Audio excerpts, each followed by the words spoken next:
പക്ഷെ ഇപ്പൊ ഇത് ഒരു അപ്പർ മിഡിൽ ക്ലാസ് ഫാമിലിയിൽ നടക്കുന്നില്ല എന്നും പറയാൻ ആഗ്രഹിക്കുന്നില്ല ഞാൻ. കാരണം എനിക്കൊരു 5 ഫ്രണ്ട്സ് ഉണ്ട് എന്നുണ്ടെങ്കിൽ സാഡ് ട്രൂത്ത് ഇസ് ദാറ്റ് ആ 5 ഫ്രണ്ട്സിൽ 3 പേര് സെപ്പറേറ്റഡ് ആണ് ബിക്കോസ് ഓഫ് ഡൊമസ്റ്റിക് വയലൻസ്.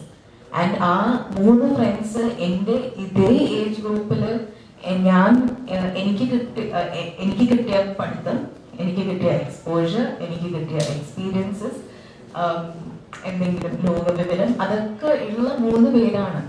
അവര് എന്തുകൊണ്ടാണ് അവരുടെ റിലേഷൻഷിപ്സ് പുറത്തേക്ക് ഇറങ്ങാൻ ഇത്രയും സമയം എടുത്തത്? നമുക്ക് ഇത്രയും റിസോഴ്സസ് ഉണ്ട്, ഇന്റർനെറ്റിലൂടെ ആണെങ്കിലും തെറപ്പിസ്റ്റ് ആണെങ്കിലും കുറെ റിസോഴ്സസ് ഉണ്ട് നമുക്ക്. പക്ഷെ എന്നിട്ടും എന്തുകൊണ്ട് ഫൈനാൻഷ്യലി ഇൻഡിപെൻഡന്റ് ആയ I think very high IQ levels ഉള്ള അങ്ങനെ കുറെ സൊസൈറ്റൽ പ്രഷേഴ്സ് കാരണം എന്തുകൊണ്ട് കല്യാണം ആ ഒരു മാരേജിന് ഇത് കമ്മ്യൂണിക്കേഷൻ പ്രോബ്ലംസോ ഒന്നും ഉണ്ടായിരുന്ന മാരേജസ് അല്ല, ഇത് ഡൊമസ്റ്റിക് വയലൻസ് കൊണ്ട് മാത്രം എന്തുകൊണ്ടാണ് അവര് ആ ഒരു മാരേജ് ലൈഫിൽ നിന്ന് പുറത്തിറങ്ങാൻ അവർക്ക് ബുദ്ധിമുട്ടുണ്ടായിരുന്നത്?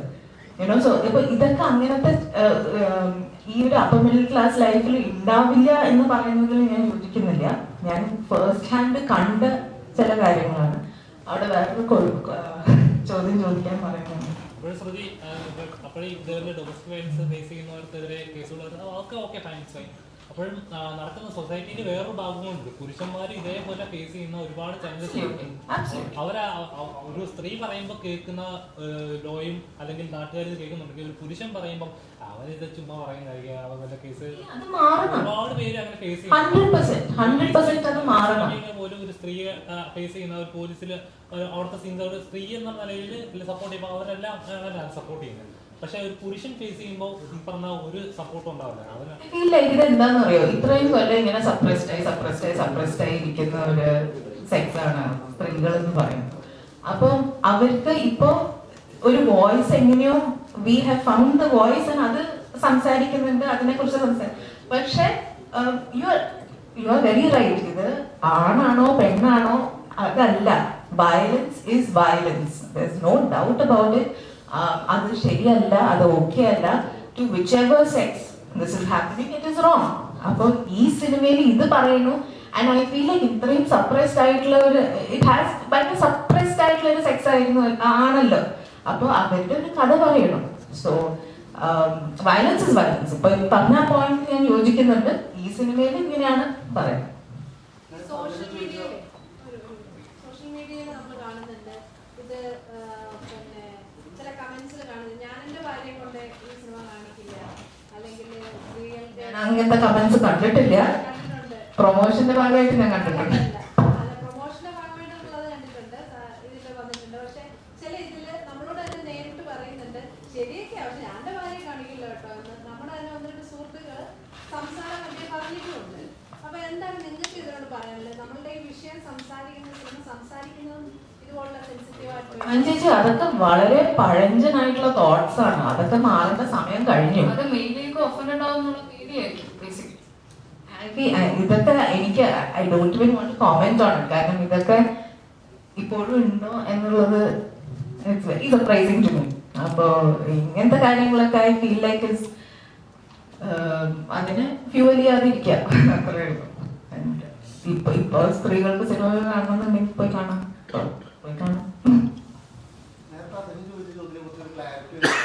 ഇന്ത്യയിൽ സ്ത്രീകൾക്ക് നിയമങ്ങളെല്ലാം അനുകൂലമായി നിൽക്കുന്നുണ്ട്. അപ്പോ ആ നിയമങ്ങൾ ചില സ്ത്രീകൾ വലിയ രീതിയിൽ ദുരുപയോഗം ചെയ്യുന്നുണ്ട്. അതിന് ഇല്ലാന്ന് സ്ത്രീകളും പുരുഷന്മാരും ഇതിൽ പറയും. ഇപ്പോ എന്റെ ഒരു അനുഭവത്തില് ഒരാൾക്ക് ഒരു അടിപിടി കേസായിരുന്നു. അപ്പൊ ആ കേസ് കേസ് കൊടുക്കുന്ന സമയത്ത് ഓപ്പോസിറ്റിൽ ആ സ്ത്രീയെ കൊണ്ടുവന്നിട്ട് ആ സ്ത്രീയെ പേരിൽ ഈ സ്ത്രീയെ തൊട്ടു എന്നും ആ സ്ത്രീയെ അസഭ്യം പറഞ്ഞു വന്നിട്ട് ഒരു കൗണ്ടർ കേസ് കൊടുത്തു. അപ്പൊ ഈ കേസ് പിൻവലിക്കേണ്ടി വന്നു. അവിടെ ആ ഒരു സ്ത്രീ അവരുടെ നിയമം ദുരുപയോഗം ചെയ്യുകയാണ്, ഇല്ലാത്ത കാര്യം പറഞ്ഞുകൊണ്ട്.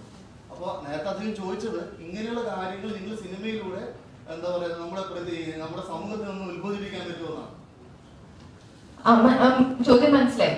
അപ്പൊ ഇത് ഒരു 100 കേസസിൽ ഒരു കേസ് ആവില്ലേ? അപ്പൊ നമ്മൾ ബാക്കിയുള്ള 99 കേസസിനെ കുറിച്ചല്ല നമ്മൾ സംസാരിക്കുന്നത്. അപ്പൊ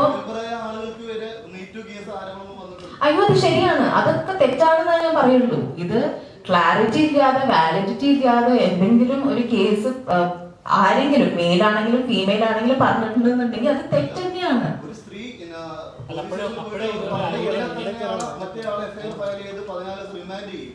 കാരണം അത് കഴിഞ്ഞിട്ടാണ് കോടതിയിൽ എത്തുന്നത്. പക്ഷേ ഈ 14 ദിവസം ഇദ്ദേഹം നിരപരാധിയായ ഇദ്ദേഹം 14 ദിവസം കിടക്കേണ്ടി വരും, ജയിലിൽ കിടക്കേണ്ടി വരും, സമൂഹത്തിന് മുമ്പിൽ മോശക്കാരനാവുകയും ചെയ്യും. മുമ്പ് ഒരു പട്ടാളക്കാരന്റെ മാധ്യമങ്ങളെല്ലാം വലിയ രീതിയിൽ ട്രെയിനിൽ വെച്ച് സ്ത്രീയെ പീഡിപ്പിച്ചെന്ന രീതിയിൽ വാർത്ത കണ്ടു കാണും, വലിയ രീതിയിലായിരുന്നു. പക്ഷെ അദ്ദേഹം നിരപരാധിയെന്ന് പറഞ്ഞപ്പോൾ വലിയ രീതിയിലൊന്നും വാർത്ത വന്നിട്ടുമില്ല. അപ്പൊ സ്ത്രീകൾ അവരുടെ ഈ നിയമങ്ങളെല്ലാം വലിയ രീതിയിൽ ഇവിടെ ദുരുപയോഗം ചെയ്യുന്നുണ്ട്. പക്ഷെ സർ, ഈ എന്തെങ്കിലും ഒരു നിയമം വേണ്ടേ? അപ്പൊ യെസ്, ഞാൻ ഇപ്പൊ നേരത്തെ പറഞ്ഞ പോലെ തന്നെ ഈ 10 പേരില് ഈ 2 പേര് ഇങ്ങനത്തെ തെറ്റായ കേസും കാര്യങ്ങളും ഒക്കെ പറയുന്നുണ്ടെങ്കിൽ ബാക്കി 8 പേർക്ക് ഇത് ജസ്റ്റിസ് വേണ്ടേ? അപ്പോഴേ ഞാൻ ചോദിക്കുന്നത്, ഒരു ID പ്രൊട്ടക്ഷൻ എന്ന് പറയുന്ന സാധനമുണ്ട്. ഇപ്പൊ ഒരു കേസ് വന്നു കഴിഞ്ഞാൽ ഒരു സ്ത്രീയുടെ ID പ്രൊട്ടക്ട് ചെയ്യുന്ന പോലെ തന്നെ ഒരു പുരുഷന്റെ കേസ് തെളിഞ്ഞതിന് ശേഷം ID വിട്ടോട്ടെ, പ്രശ്നമില്ല. ഒരു കേസ് തെളിയതിന് മുമ്പ് എന്നെ അറസ്റ്റിലാവുന്നു, അല്ലെങ്കിൽ ഇന്ന പോലെ പ്രതി ഇന്ന വീട്ടിലെ ഇന്ന ആളുടെ മകൻ ഇന്ന അഡ്രസ് ഉൾപ്പെടെ ഒരു ID കൊടുത്തിട്ട് പിന്നീട് എപ്പോഴോ ഈ കേസിൽ നിരപരാധി എന്ന് പറയുമ്പോഴേക്കും അപ്പോഴും ആ പെൺകുട്ടി അവിടെ സുരക്ഷിതമാണ്. ഇവന്റെ ഈ വ്യക്തിയുടെ ID, അവന്റെ വീട്ടുകാരുടെ ID എല്ലാം വെളി വന്നു കഴിയുമ്പോഴേക്കും അയാൾക്ക് വെളിയിൽ ഇറങ്ങാൻ പറ്റില്ല, ജോലിക്ക് പോകാൻ പറ്റില്ല, പുറത്തിറങ്ങി നടക്കാൻ പറ്റില്ല. അപ്പോഴും ആ സമൂഹത്തിൽ ആ വ്യക്തി അവിടെ ചൂഷണം ചെയ്യപ്പെടുകയാണ് ചെയ്യുന്നത്. ഒരു സ്ത്രീക്ക് എത്രത്തോളം ആ വ്യക്തിയുടെ ID പ്രൊട്ടക്ട് ചെയ്യപ്പെടുന്നോ അതേ പ്രൊട്ടക്ഷൻ ഒരു പുരുഷന് കൊടുക്കാനുള്ള നിയമവ്യവസ്ഥ ഇന്ത്യയിൽ വേണ്ടേ?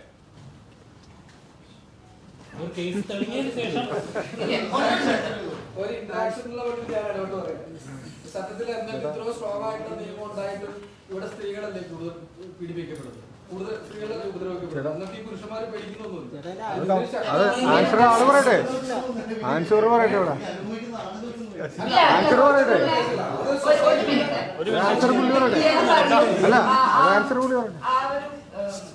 പട്ടാളക്കാരന്റെ ഒരു കാര്യം പറഞ്ഞു. അപ്പൊ പുള്ളി നിരപരാധിയാണെന്ന് പറഞ്ഞിട്ട് അത് വലിയ വാർത്ത വന്നിട്ടാണ്. നിങ്ങൾ തന്നെയല്ലേ മീഡിയക്കാര് അല്ലേ? നിങ്ങൾക്ക് അത് ചെയ്യാമല്ലോ. പിന്നെ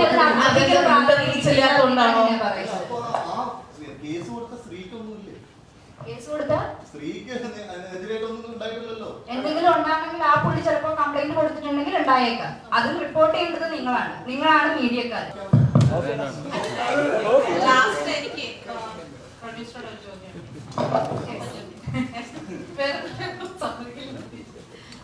ഈ ബിജുചേട്ടനെ സംബന്ധിച്ച്, ആക്ടർ ബിജുചേട്ടനെ സംബന്ധിച്ച് ഇതൊരു ഇമേജ് ബ്രേക്കിംഗ് ആയിട്ടുള്ള ഒരു കഥാപാത്രമാണെന്ന് എനിക്ക് തോന്നി. പറയുന്നില്ല, കാണിക്കുന്നില്ല, പക്ഷെ യഥാർത്ഥത്തിൽ അദ്ദേഹമാണ് ഇതിനകത്ത് ആ നടന്ന സംഭവത്തിന്റെ ഒരു കാരണക്കാരൻ. അപ്പൊ ഇങ്ങനെ ഒരു സ്റ്റോറി അദ്ദേഹത്തോട് പറയുമ്പോൾ ബിജുചേട്ടൻ എങ്ങനെ ഇത് സമ്മതിച്ചു, അല്ലെങ്കിൽ എങ്ങനെ ഇതിനെ ആക്സെപ്റ്റ് ചെയ്തു? അതുപോലെ തന്നെ സുരാജേട്ടനാണെങ്കിലും ഒരു വലിയ പോലെ ആണല്ലോ ഇതില്.